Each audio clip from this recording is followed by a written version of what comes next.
ሸገር ካፌ ሸገር ካፌ ሸገር ካፌ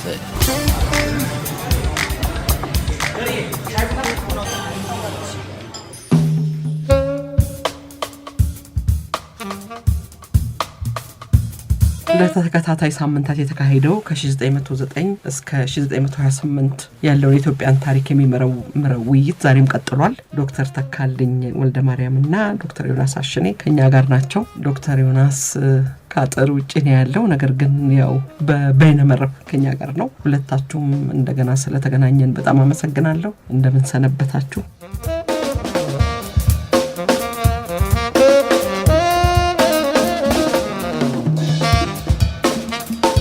ተካልኝ ባለፈው ሳምንት ጠቀስ ተደርጎ የታለፈ ሐሳብ አለ። ያናጠብኩ እኔው ነኝ። በሶስቱ ማጠንጠኛዎች መካከል አንተ ዲያሌክቲክ በመትለው ተሰስር በዚህ ዘመን የነበረው ግንኙነት መልክ ምን ነበረ?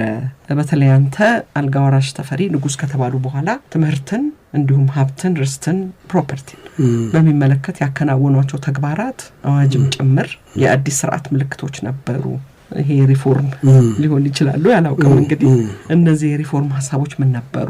ምሳሌዎችን እያነሳሳ ይበልጥ ብታብራራልን ጥሩ ነው። ለምሳሌ ሰንደቅ ዓላማን፣ ብሔራዊ መዝሙርንም እንደዚሁ ጠቀስ አድርገዋል። ይሄንንም ማንሳት ከተቻለ አብሮ በዚህ ቢጀመር ጥሩ ነው። እንግዲህ አንቺም እንዳልሽው ውይይታችን በእነኚህ በሶስቱ የውይይት ማጠንጠኛዎች ላይ በዛ የተቃኘ ነው።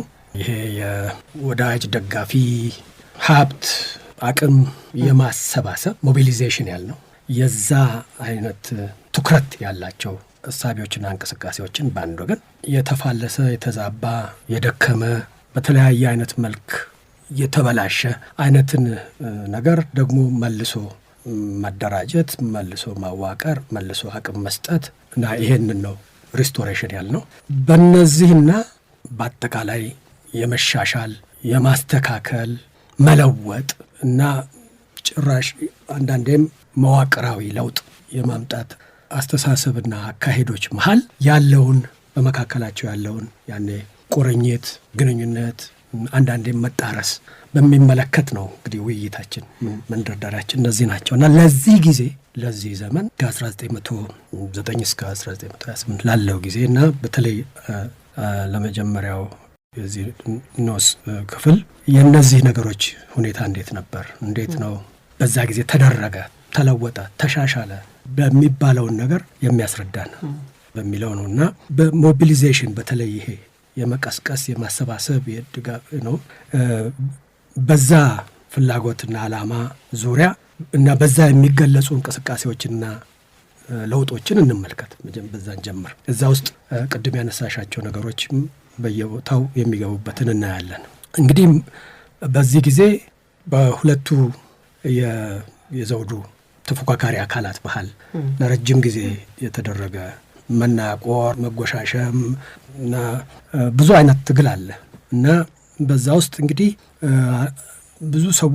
ብዙ ሰዎችን ማበረታታት፣ ማደፋፈር ወደዚህኛው ወገን ሳይሆን ወደዚህኛው ወገን እንዲሄዱ ለማድረግ እና ፍርሃቶቻቸውን፣ ስጋቶቻቸውን የመቀነስ አይነት ሙከራ ይደረጋል እና አንደኛው እሱ ነው።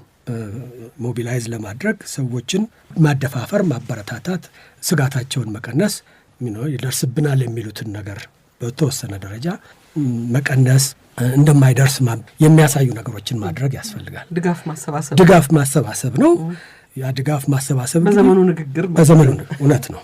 ሁለተኛው በዚሁ ጊዜ ውስጥ አንደኛው ተጻራሪ ወገን ወይም ተፎካካሪ ወገን የሚያደርገውን የድጋፍ ማሰባሰብ እሱን ደግሞ ካውንተር የሚያደርግ እሱ እንዳይሳካ እሱ የሚደረገውን በዛ በኩል የሚደረገውን እንቅስቃሴና አቅም ማሰባሰብ እንደገና የሚገዳደር አይነት እንቅስቃሴ ያስፈልጋል። ስለዚህ ካውንተር ሞቢሊዜሽንም አለ ማለት ነው እና ሶስተኛው እንግዲህ ለዚህ ሰፋ ያለ ተቀባይነትን የሚያስገኙ ነገሮችን ደግሞ በህዝብም በኩል ብሎ በህዝብም በኩል ተቀባይነትን የሚያገኙ በየጊዜው በጣም በህዝብ ውስጥ የቅሬታና የብሶት ምንጭ የሆኑትን ነገሮች አይቶ በተወሰነ ደረጃ ማስተካከል እና ይሄ የሚመጣው ወይም የዚህኛው ወገን አካሄድ በእውነቱ የተሻለ ችግራችንን የሚቀርፍ ብዙ ነገር የሚያስተካክልልን ነገር ነው ተብሎ ተቀባይነት እንዲያገኝ የሚደረጉ እንቅስቃሴዎችን ማድረግ ያስፈልጋል። ስለዚህ በእነዚህ በሶስቱ አምዶች ውስጥ ያለ የሞቢሊዜሽንን ዋና መሰረት ያደረገ ሞቢሊዜሽን ነው ፓራማውንት ትኑ ያደረገ ነገር ነው። ሪፎርሙም ይሄንን ሬስቶሬሽኑም ያንም ይደግፍ። ሪስቶሬሽኑ ላይ በኋላ እንመጣለን። ይሄ የሞቢሊዜሽን ፖለቲካ ማለት ነው። ያ ፖለቲክስ ምንን ይላል፣ ምን አምዶች ምን መልኮች አሉት ለሚለው ነው እነኝህን ሶስቱን የጠቀስኩት እና ቅድም ሜንሽን ያደረግሻቸው ለምሳሌ ይሄ የርስት መሬት እንደ ርስት ሀገር በአብዛኛው በተለይ በመካከለኛውና በደቡብ የሀገሪቱ ክፍል መሬት ይዞታ እንደ ሰሜኑ የሀገሪቱ ክፍል እንትን አልነበረም። የረጋና የተረጋጋ በተለይ በተወላጁ የተያዘ እና በቀላሉ የማይነቀል አልነበረም እና በደቡብ ውስጥ በተለይ በሸዋና በአዋሳኞቹ አውራጃዎች ጀምሮ ወደ ደቡብ ጠቅላላ ይሄ በተለይ ከአድዋ በኋላ እንዳልኩት የተገኙ አዳዲስ ጥቅሞችና ሀብቶች ያንን የያዙ ሰዎች በተለያየ መልክ በአገልግሎትም ይሁን በስጦታ በድርጎ ወይ በሽልማት ወይ በተለያየ አይነት መልክ ያገኙት ሰዎች ሁሉ በዚህ በፖለቲካ ውስጥ በሚደረገው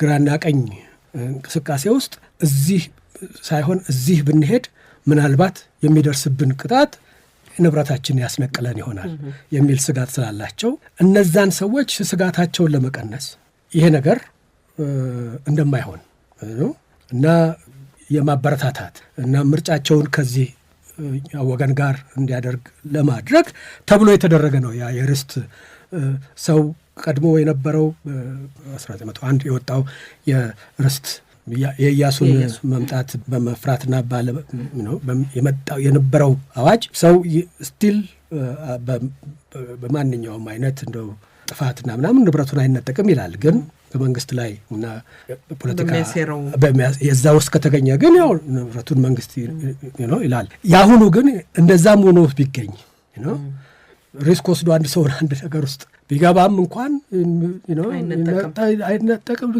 እሱ ይቀጣል። ንብረቱ ግን ከቤተሰቡ ከተወላጁ አይወጣም፣ ከልጁ አይወጣም። ልጅ ባይኖረውም ለተወላጆቹ በቀደም እንዳልኩት ይሰጣል እና በኋላም እንደውም ልጅ ቢወልድም እንትን ይላል እና እንደዚህ በቀደም እንዳልኩት የስትራቴጂ የሞቢሊዜሽን ስትራቴጂው ሰዎችን ነቅሎና አጥፍቶ የማባረር ብቻ ሳይሆን ሪሃቢሊቴት የማድረግም ነገር አለ እና ለዛ ለማሰባሰብ ፖለቲካው የሚጠቅም የህግ መልክ ያለው የማበረታቻ እንቅስቃሴ ነው እንጂ እንደው የፕራይቬት ፕሮፐርቲ ነው የግል ሀብትን ጉዳይ ከምዕራቡ የሚመጣው የአስተሳሰብ ቅኝት እንደገና የማዋቀር ነገር አይመስልም። የዛ ኢንስፒሬሽን አለው ወይ ውስጡ እንትን ምንም የምሞግተው ነገር አይደለም። ነገር ግን ይሄን ነው ይመስለው የሞቢሊዜሽን አካሄድ ያንን የሚደግፍ ነው።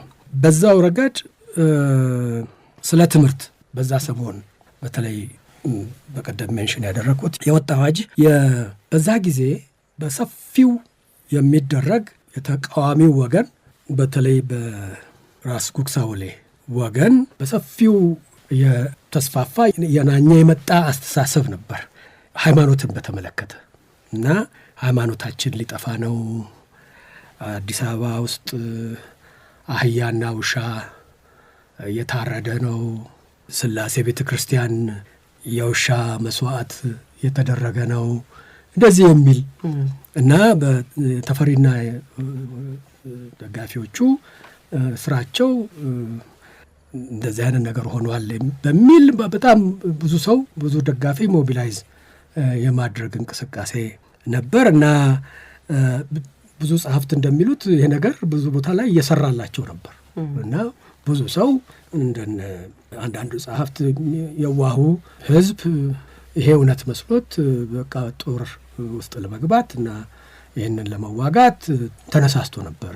so there was this mobilization by the opposition እና በአጠቃላይም ደግሞ በተፈሪ ወገን ያሉ ሰዎች የቤተ ክህነትን መሪዎች በዛ ጊዜ በትግሉ ጊዜ በሁለቱ ወገኖች መሃል በረጅሙ ትግል ጊዜ ብዙ ጊዜ ወገንነታቸው ወደ ንግስቲቱ ነው በሚል እና ደግሞ የዛ አይነት እሳቤ ስለነበረ በተወሰነ ደረጃ እዛ አካባቢ ያለው ነገር ትንሽ መፈተሽና እንደገና መስተካከል ያለበት ነገር እንዳለ ንግስቲቱ ጊዜ እንደውም አንዳንድ ሰዎች አባባል ዘመነ ካህናት ይባል ነበር ይላሉ። እና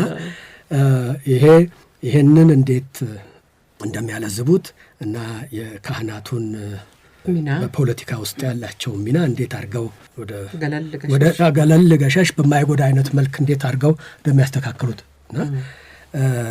እና በዚህ ምክንያት ጨጌው ከቤተ መንግስት ይውጡ አምጥተን እንደሱ ማለት ነው። እንደሱም ተብሏል። ከዛም በኋላ የሚያደርጉት ብዙ ነገር አለ። ነገር ግን ይሄ አሁን ቀሳውስቱ ወይ ካህናቱ ወይም የቤተ ክህነት ሰዎች ትኩረታቸው ወደ ማስተማር እና ወደ መንፈሳዊ ስብከት ነው እንጂ ወደ የፖለቲካ ጉዳዮችን ይዞ ወገን ለይቶ አዛዥ ናዛዥ መሆን አይደለም የሚል ነገር ያለው ይመስላል ከውስጡና በዚህ ምክንያት ይሄ አዋጅ የወጣው አዋጅ የትምህርት አዋጅ ትምህርትን የተመለከተ ይባል እንጂ በዋነኝነት በዚህ ወገን ለቤተ ክህነት ሰዎች ወደ አዲስ ስምሪት ነው ወደዚህ ቢሰማሩ ነው የሚጠቅመው የሚል አይነት ቶን ያለው ነው፣ መንፈስ ነው ያለው ነው። እና ሁለት አይነት ትምህርት ነው ያኔ መንግስት ቤተ ክህነት እንዲሰጥ ብሎ አዋጅ ያወጣው ራስ ተፈሪ ያወጡት። አንደኛው የንባብና የጽህፈት ትምህርት ሊትረሲ እና ይህንን ማስተማር ያስፈልጋል። የቤተ ክህነት ስራ ነው። እያንዳንዱ ፓሪሽ እያንዳንዱ አጥቢያ እያንዳንዱ እንትን ይህን ምክንያቱም ይህንን በማስተማር ማን ነው ክፉና በጎ እንዲለዩ ወጣቶቹ ልጆች ናቸው የተባለው ከ7 ዓመት ማንኛውም ከ7 ዓመት እስከ 21 ዓመት ዕድሜ ያለው ልጅ ትምህርት ቤት መግባት አለበት። የመጀመሪያ የንባብና የጽህፈት ትምህርት ፊደል መቁጠር። አንደኛ ክፉና በጎን እንዲለይ ይላል። ሁለተኛ ንጉሱንና ፈጣሪውን እንዲፈራ እና እነኚህን ነገሮችን ስቲል ለማድረግ በወጣቱ ውስጥ የንባብና የጽህፈት ትምህርት ያስፈልገዋል። እና ካህናቱ በተለይ የንስሐ አባቶች የንስሐ ልጆቻቸውን ወደዚህ ትምህርት እንዲያስገቡ መምከር መቅፋት አለባቸው ይላል። እና ሁለተኛ በየደብሩ መንፈሳዊ ትምህርት ለምእመናን መንፈሳዊ ትምህርት መስጠት አለባቸው። ይህ ማለት እንግዲህ መንፈሳዊ ትምህርት ሲሰጡ ስለ የተለያዩ የፖለቲካ አገልግሎት ስለሚኖራቸው ነገሮች አይናገሩም ማለት አይደለም።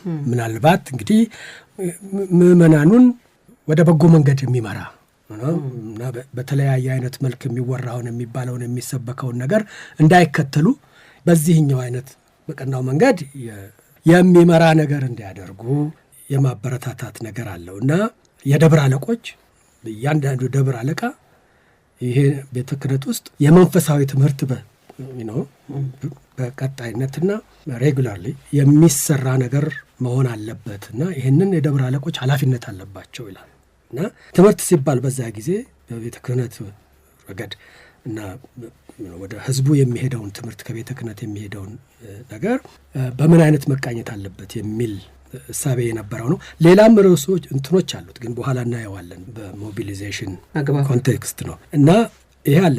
ሶስተኛው ይሄ ለወጣቱ በሀገራችን ውስጥ ያለው እድል በዛ ጊዜ እሳቤ ወይ ግብርና ነው ወይ ውትድርና ነው እና ወጣቱ ሌላ የሚሰማራበት የሙያ ትምህርት ስለሌለው ገቢ የሚያገኝበት ሌላ ስምሪት እድል ስለሌለው ነው ወይ ግብርና ነው ወይም ለጌታ ማደር ነው፣ ወታደር ሆኖ አገልጋይ ሆኖ እና ያ ለጌታ ማደር እስካለ ድረስ ደግሞ አሳዳሪው ጌታ እሱን ተጠቅሞ ያው ወደ ፖለቲካ ግፊቱ መጋፋት ውስጥ ይገባል። እና ስለዚህ ይህንን ወጣቱ ደግሞ ወደ ማምረትና ወደ መፍጠር ወደ ስራ የሚያስገባው የእጅ ስራ ትምህርት እንዲይዝ፣ ምክንያቱም ለመሳፍንቱና ለመኳንንቱ አገልጋይ ብቻ ሆኖ ያንን መስመር ብቻ አይቶ ከመሄድ ራሱን ችሎ እና የእጅ ስራ ትምህርት በተለይ ከዚህ ከሊትረሲው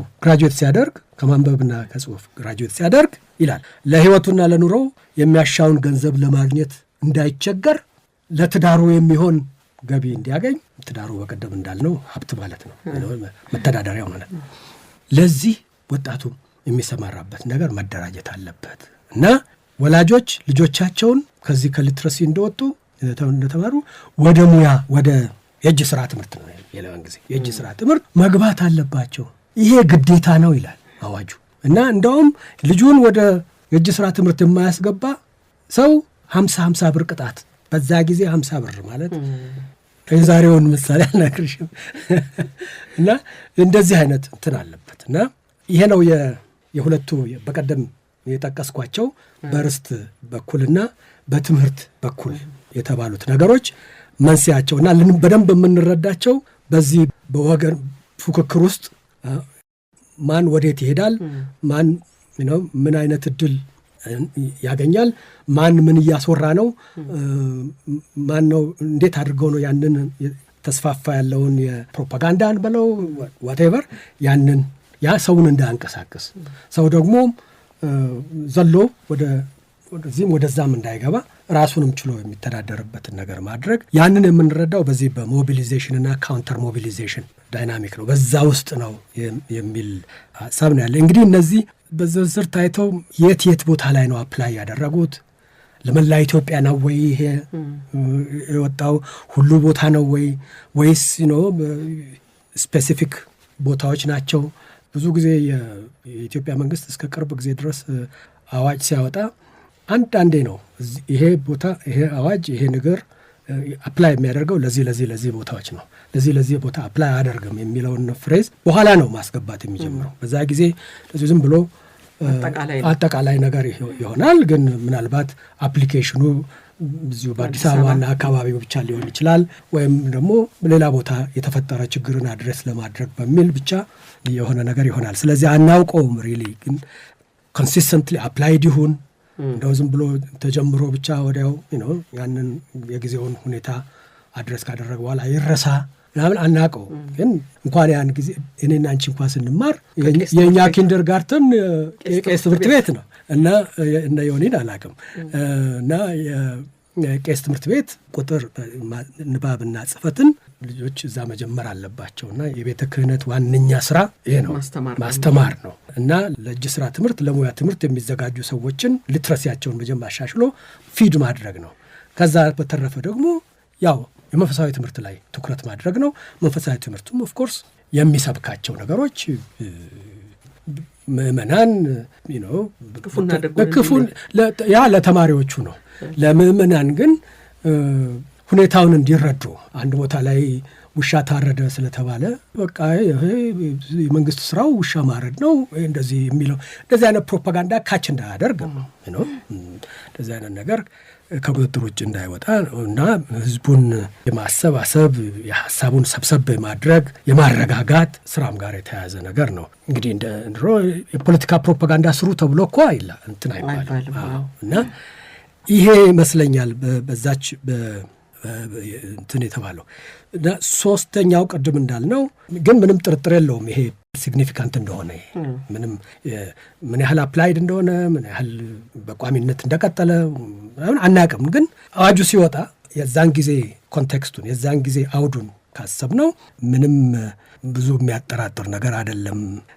የአጌንስት በተለይ ይሄ ዊኒንግ ሳይድ የነበረውን ይሄ ሞቢሊዜሽን ስትራቴጂ ካውንተር ማድረግ አላማ እንዳለው እና ዘውዱ ጋር ይቀናቀኑ የነበሩ ኃይሎች በተወሰነ ደረጃ ሞቢላይዝ የሚያደርጉበትን የአስተሳሰብም ሆነ የማህበራዊ እውነቶች አስቸጋሪ ማድረግ እና ለዘውዱ የሚመች አዲስ አይነት ማህበራዊ መሰረት ለማግኘት ማመቻቸት ነበር የነበረው ነው ይመስለኝ። እና ቅድም እንዳልነው ደግሞ በተለያየ ቦታ ላይ ያሉ በወቅቱ የነበሩ ብሶቶችንና የአስቸጋሪ ሁኔታዎችን ህዝቡን ያማረሩ ነገሮችን በየቦታው እያዩ ማስተካከልም እንደዚሁ አዲስ ድጋፍ የማግኘት ተቀባይነትን የማግኘት በዚህ ምክንያት ያው ሞቢሊዜሽን እንዳልነው ነው። ያንን ለማድረግ የተደረጉ ነገሮች አሉ። አሁን አጼ ኃይለ ሥላሴ የራሳቸው በመጽሐፋቸው ውስጥ በዝርዝር የሚገልጿቸው አንዳንድ ነገሮች አሉ፣ ያን ጊዜ ያስተካከሏቸው እና አንደኛው በተለይ የሕግና የፍትህ ስርዓቱን እንደገና አንዳንድ በጣም ብዙ ግድፈቶች ነበሩበት ይላሉ። ትክክል አልነበረም የሚሰራው። ማንኛውም ሰው እንደፈለገው ነው ፍርድ የሚሰጠው እና በምን መሰረት ላይ ተመስርቶ ነው ይሄ ጃጅመንት ብሎ የሚጠይቀው ማንም አልነበረም። ስለዚህ ብዙ ምሬት ነበር። ሰው ዳኞች እንደፈለጋቸው እንደተመቻቸው ነው በነበር የሚፈርዱት። ስለዚህ ይሄ ታይቶ ብዙ ምሬትና ችግር ስለፈጠረ ይህንን በ1914 ዓመተ ምህረት እና ከዛ ጊዜ ጀምሮ ፍርድ የሚሰጥበትን በጽህፈት እየሆነ ደንብ ተሰጠን። ሲጠፋ እንደዚህ አይነት ጥፋት እንደዚህ የሚል ነገር ሰጠን ይላሉ። ይሄ ምን ያህል በዝርዝር እንደሆነና ምን ያህል ግን በስፋት ስራ ላይ እንደዋለ አናውቅም።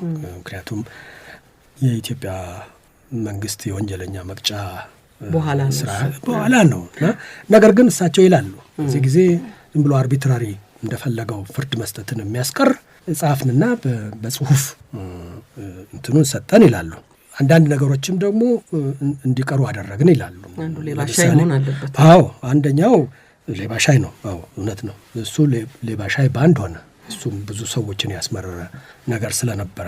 ሁለተኛ ይሄ ቅጣት ያኔ ፍትሐ ነገሥት እንትን እጅና እግር የመቁረጥ አምፑቴሽን ነበረበት እና እሱ በጣም አስቸጋሪ ሁኔታ ፈጥሮ ነበር። እሱን አስቀረን።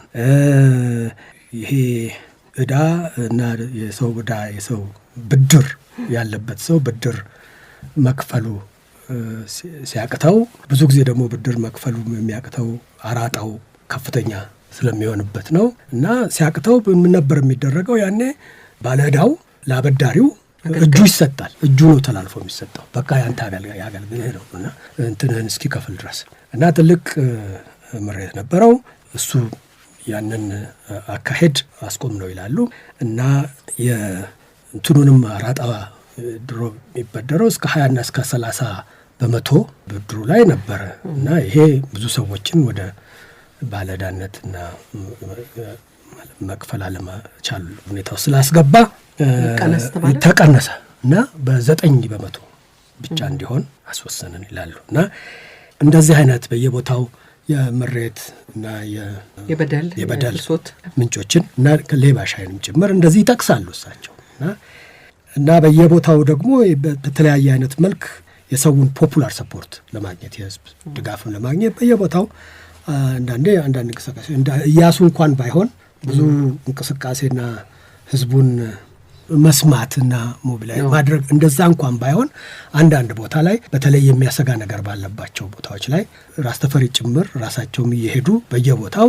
እንደ አንዱ ጸሐፊ አባባል ህዝቡን በፍርድም በስጦታም ደስ ለማሰኘት የሚደረጉ እንቅስቃሴዎች አሉ። ይሄ እንግዲህ ዓላማ ነውና አንዳንድ ጊዜ ደግሞ በዚህ ጊዜ ውስጥ በ1920 ነው ይመስለኛል ከፍተኛ የእህል እጥረት ደርሶ ነበር በአገሪቱ።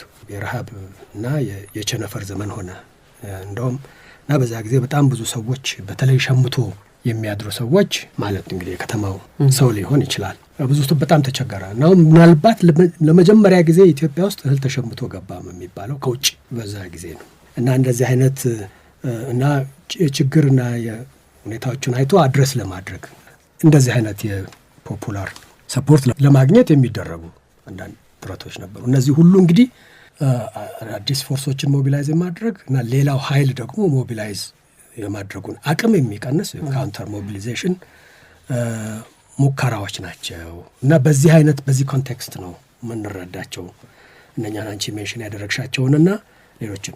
ሌላው ግን በሁለተኛ ደረጃ ልናያቸው የሚገባው ሪስቶሬሽኑ ራሱ ዋና ማጠንጠኛው ዋናው ዓላማ የዘውዱ እንደገና ተጠናክሮና ደንድኖ የመውጣት እንቅስቃሴና እሳቤ አካባቢ ያሉትን እሳቤዎችና እርምጃዎች እና እዚህ ውስጥም በሌላ ጊዜ ሪፎርም፣ ኢምፕሩቭመንት፣ ቼንጅ የምንላቸው ነገሮች በተለይ ከሪስቶሬሽን ፎከሱ ሪስቶሬቲቭ ፎከስ ሲሆን ምን ይመስላል የሚለውን ነገር ነው የምናይበት እና በመጀመሪያው በዚህ በሞቢሊዜሽን ፎከስ ባላቸው አካሄዶችና እርምጃዎችና አዋጆች ወይም ኢንተርቬንሽንስ አካባቢ ጥያቄ ካለ ዮናስም ወይ አንቺ በሱና ድረስ እናድርግና ወደዚህ ወደ ሪስቶሬሽን እንደ ዋናው የሐሳባችን ማጠንጠኛ ወደሚሆንበት እንሄዳለን። ከዛ በኋላ ይሄ እንግዲህ በዚህ ኮንቴክስት ካየነው ሪፎርም ታዲያ ምንድን ነው?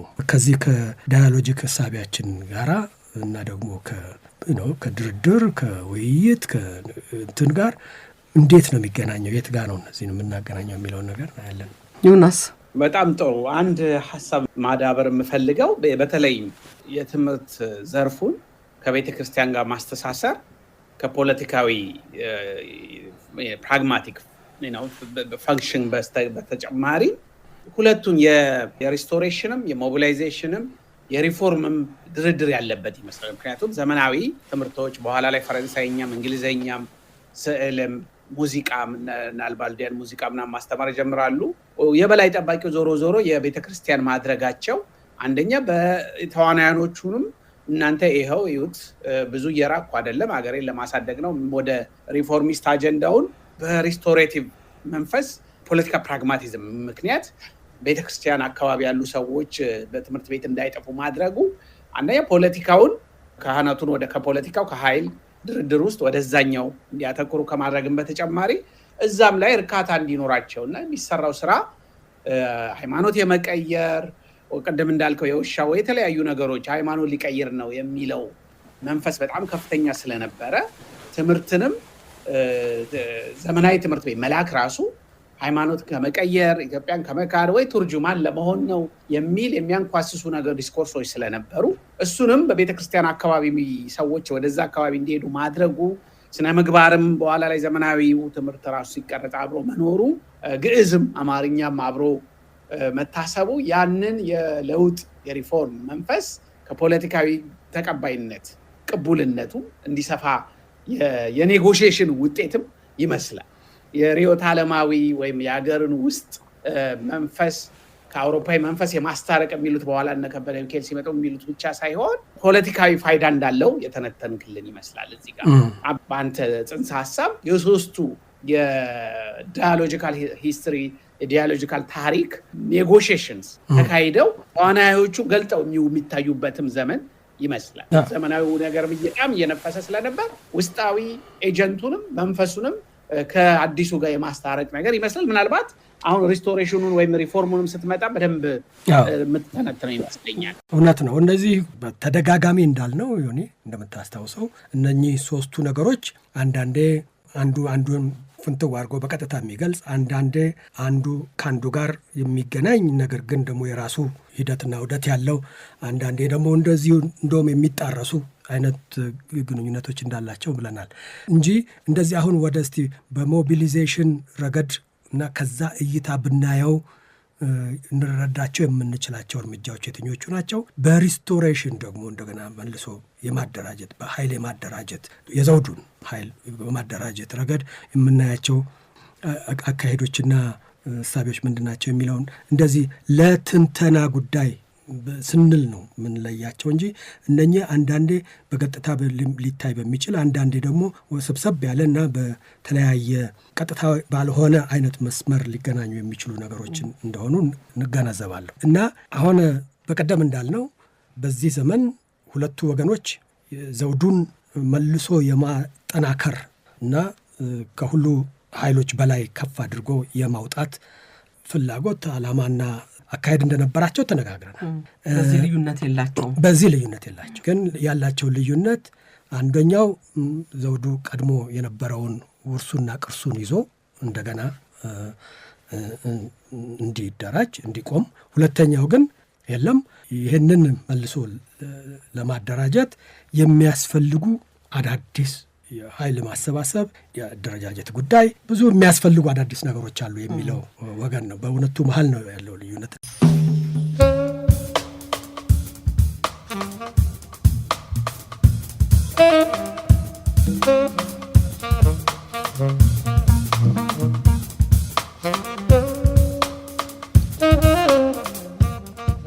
አድማጮቻችን ከዶክተር ተካልኝ ወልደ ማርያም እና ከዶክተር ዮናስ አሸናኝ ጋር የተደረገው ውይይት እዚህ ላይ ይደመደማል። ሳምንት ቀጣዩን ክፍል ይዘንላችሁ እንቀርባለን።